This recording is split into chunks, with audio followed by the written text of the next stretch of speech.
Los libros viven cuando los cantas.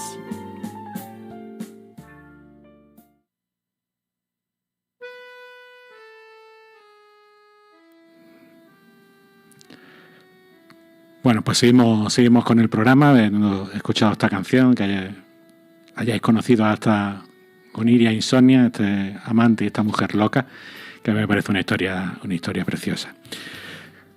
Ya pues nos cogemos el avión de la literatura, que tenemos aquí esta temporada, que queremos irnos lejos, y nos vamos hasta Italia, y nos vamos hasta, por un lado, a la Toscana, por otro lado al Salento. Pues saludamos a Wendel Avelar, por un lado, que ya lo conocéis, que estuvo hace algunos programas con nosotros. Muy buenas tardes, ¿qué tal? Buenas tardes, Víctor. Muy bien, y por otro a Valentina Polimeno, que es la autora del libro Fotogrammi, que es del que vamos a hablar. Muy buenas tardes, Valentina, ¿qué tal? Buenas tardes, Víctor.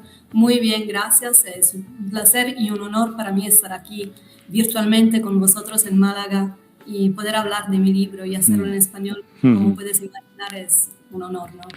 Sí, yo estoy muy contento porque esta apertura al mundo me parece que es una cosa muy necesaria, porque bueno, si nos quedamos encerrados cada uno en nuestro ámbito, no sé, a mí me parece que es mala cosa, ¿no?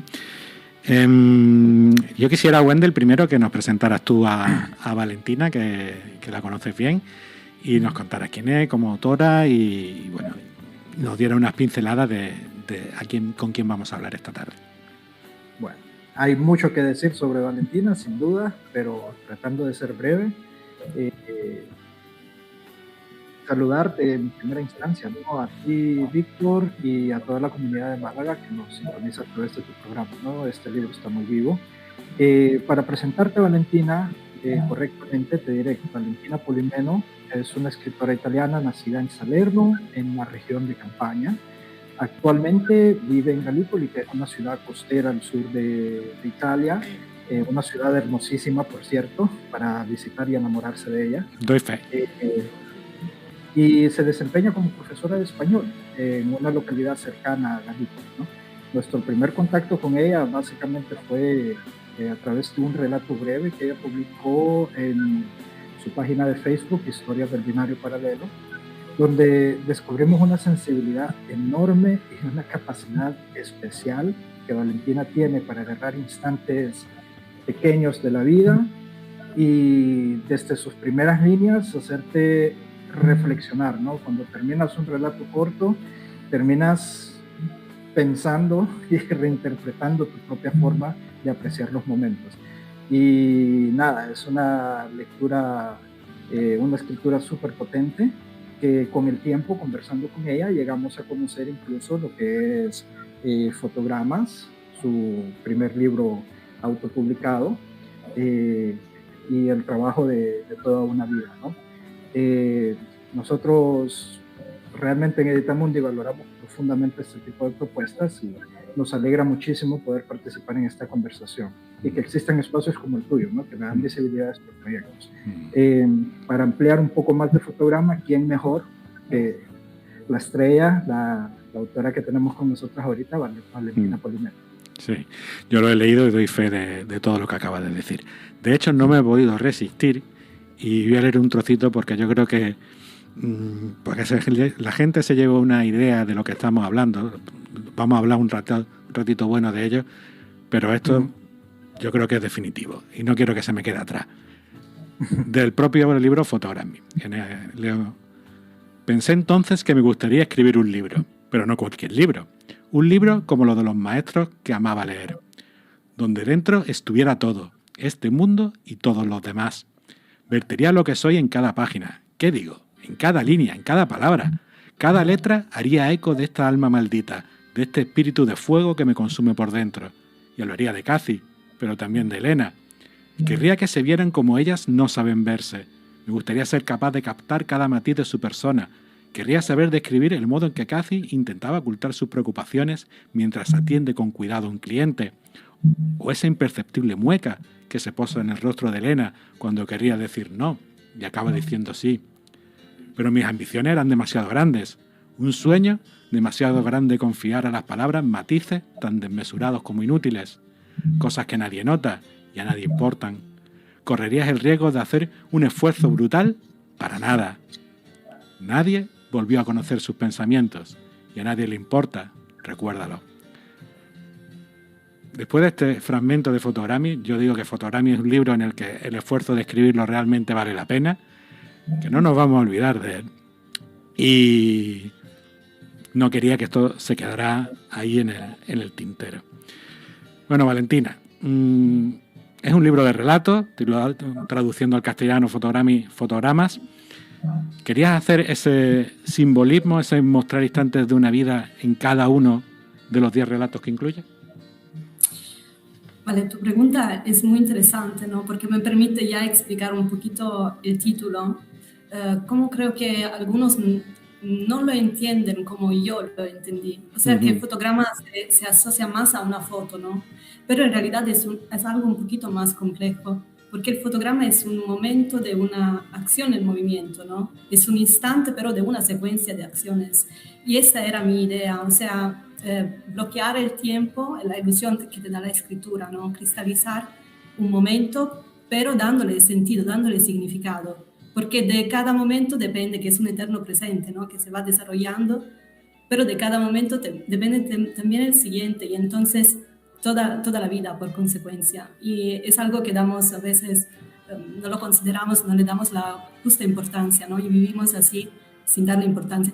Además, sabes, en el título yo también veo otro aspecto, que es el de la memoria, ¿no? Como la cinta del tiempo que vuelve atrás y te devuelve todo a través de los recuerdos y de la memoria. Yo me lo imaginaba así escribiendo y no sé si se percibe, pero claro que el tiempo es un tema crucial y fundamental dentro del libro. Se ve ya desde la portada, ¿no? La fotografía sacada en el Musée d'Orsay en París, entonces el reloj del museo. Entonces el tiempo es sí fundamental. Desde allí se ve el panorama de Montmartre, con la basílica, ¿no? De Montmartre, que también está presente en un cuento. Una referencia que se me viene ahora a la cabeza, bueno, en el tiempo es el relato de este hombre que se levanta por la mañana y que toda su meta es aprovechar las 24 horas del día como pueda, ¿no? Y como poco a poco a lo largo del relato va consumiendo esas 24 horas, y muy interesante, porque yo creo que ahí estamos metidos todos, ¿no? En esa vorágine de querer aprovechar el tiempo de eso que tú hablabas, ¿no?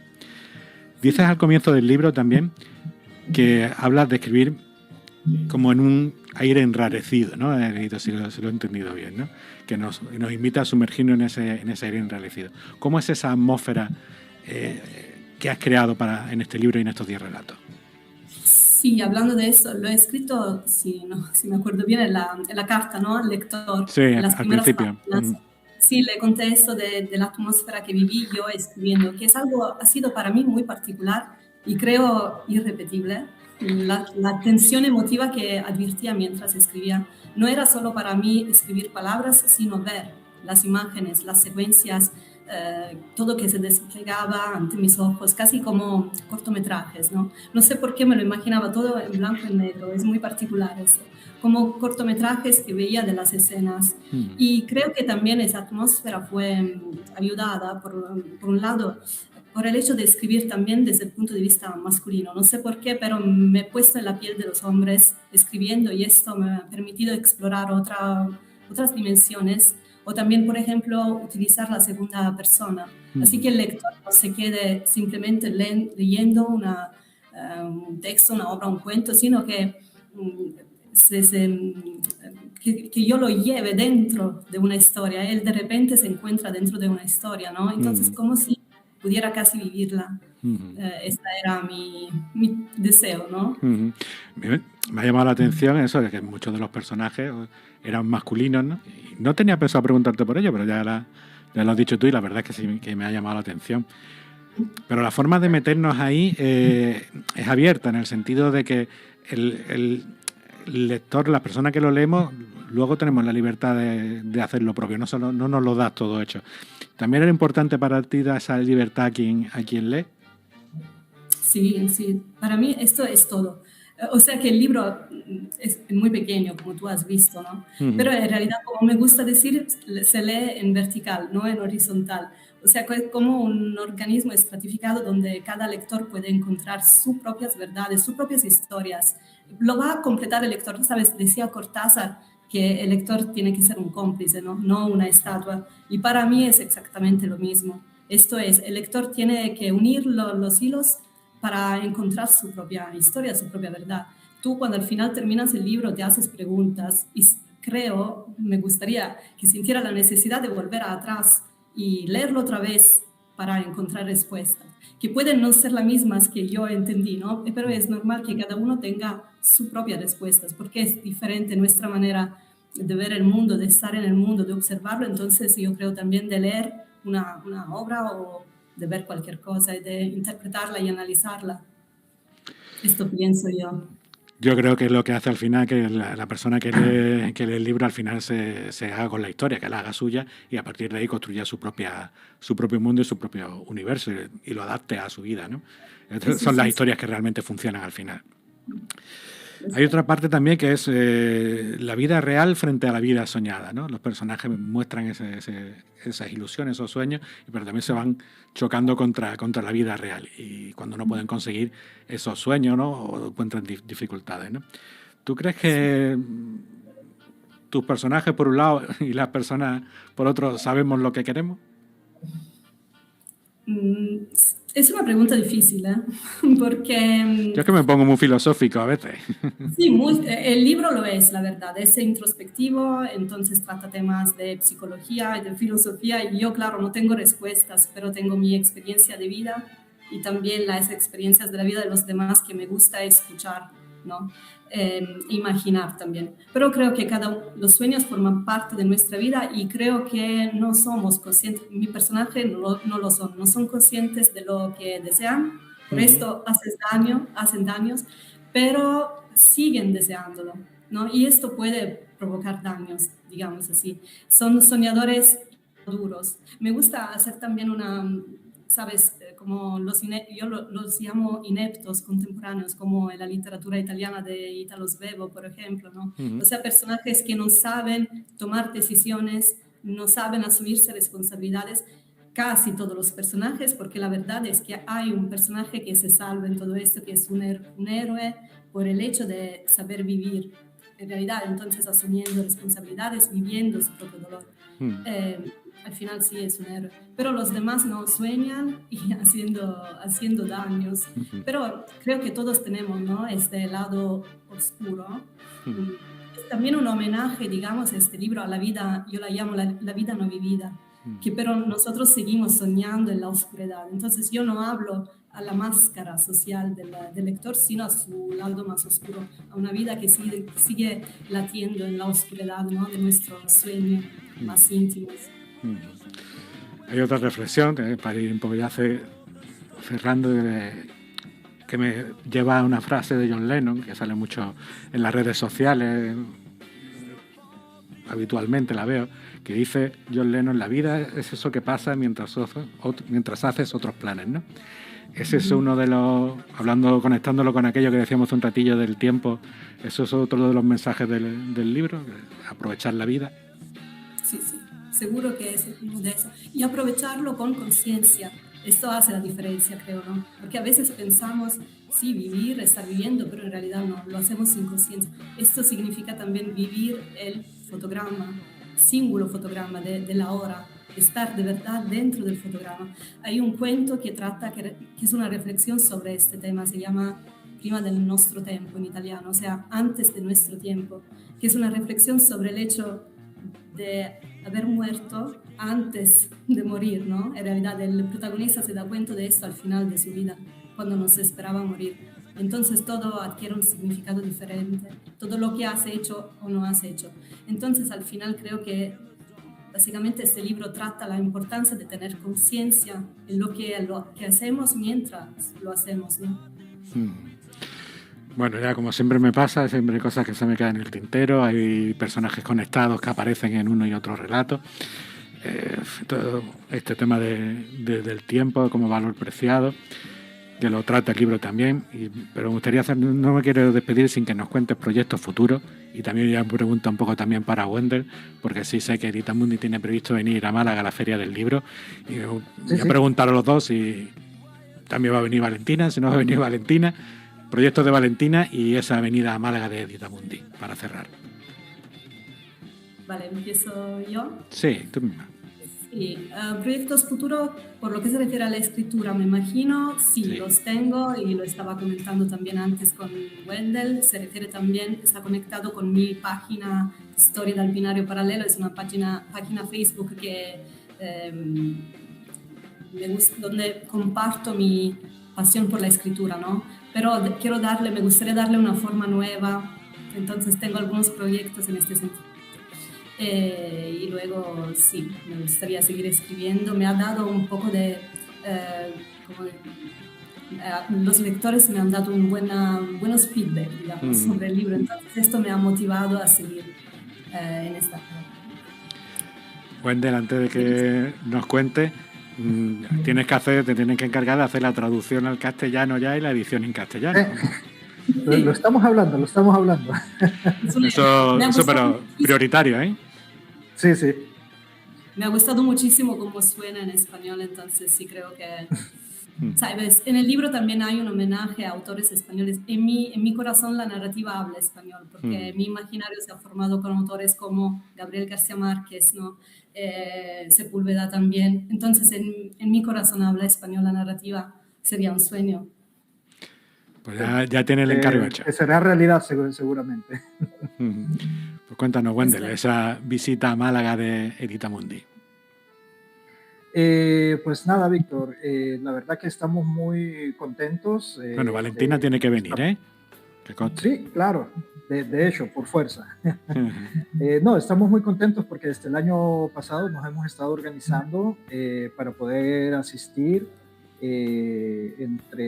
tentativamente entre el 5 al 10 de mayo, seguramente todos esos 6 días, la última semana de la Feria del Libro, estaremos presentes. Junto con nosotros vendrá Valentina.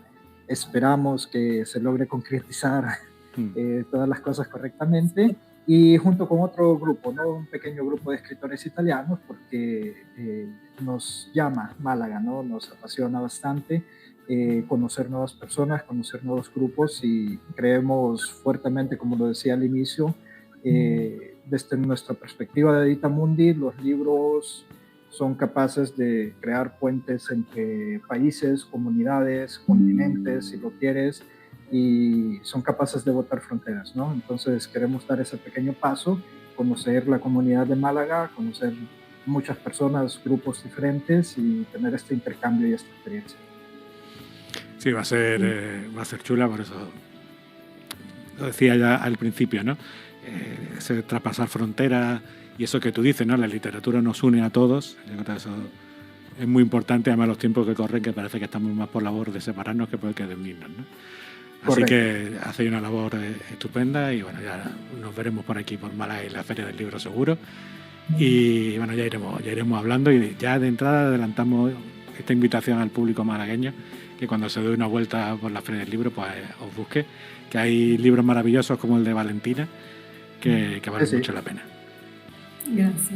Gracias. Solo una precisación, ¿puedo hacerla? Por supuesto. Parece que ha dicho que Salento está en campaña. No, yo si vengo a Málaga parto de Puglia, entonces porque estoy en Puglia. Sí, bueno, ha dicho, es que hay una... nos confundimos los que no somos italianos. He dicho Sorrento en Campania, que es verdad. Por eso tengo que precisarlo. Y Salento en Apulia, que también es verdad, pero son dos sitios distintos. Sorrento y Salento son dos sitios distintos, en las costas opuestas de cada una de Italia. Pues nada, muchas gracias a los dos. Ha sido un placer, porque siempre ha sido un aprendizaje. Ya he comentado antes que el libro de Valentina para mí ha sido un descubrimiento la más de agradable. Y nada, eso es una inspiración para que todo lo que venga de allí de Italia para acá tiene pinta de que va a ser maravilloso. Muchas gracias a los dos, a Valentina, a Wendell, y seguimos hablando. Bueno, gracias a ti por el espacio, Víctor. Muchísimas gracias y esperamos vernos pronto. Seguramente tomaremos un café cuando vayamos por Málaga. Estupendo, así lo anotamos. Valentina. Y yo también agradezco a todos por esta oportunidad, y también al grupo Editamundi siempre por la confianza que tienen en mí, que me dan. Entonces, gracias de verdad. Bueno, lo he dicho otra vez. Gracias a los dos. Aquí despedimos. Os emplazamos a nuestro próximo programa dentro de otros 15 días, el 5 de marzo, con la visita de Fernando Navarro y de Jonathan García, que nos van a traer narrativa y ensayo. Dos doctrinas diferentes, pero muy interesantes las dos. Y hasta entonces, pues eso, nos podemos seguir en redes sociales, en Facebook, en Instagram, buscando Este libro está muy vivo, o a través de la web del colectivo malagueño de escritores, la www.cmescritores.com. Mientras tanto, pues nos seguimos escuchando aquí en Color Comunitaria. Felices lecturas para todos. Hasta aquí, este libro está muy vivo. Lo hemos pasado estupendo mostrándote que un libro no es un objeto estático. Para que los libros estén todavía más vivos, contacta con nosotros en Instagram o Facebook buscando Este libro está muy vivo. Sigue disfrutando de la radio. Sigue disfrutando de Onda Color.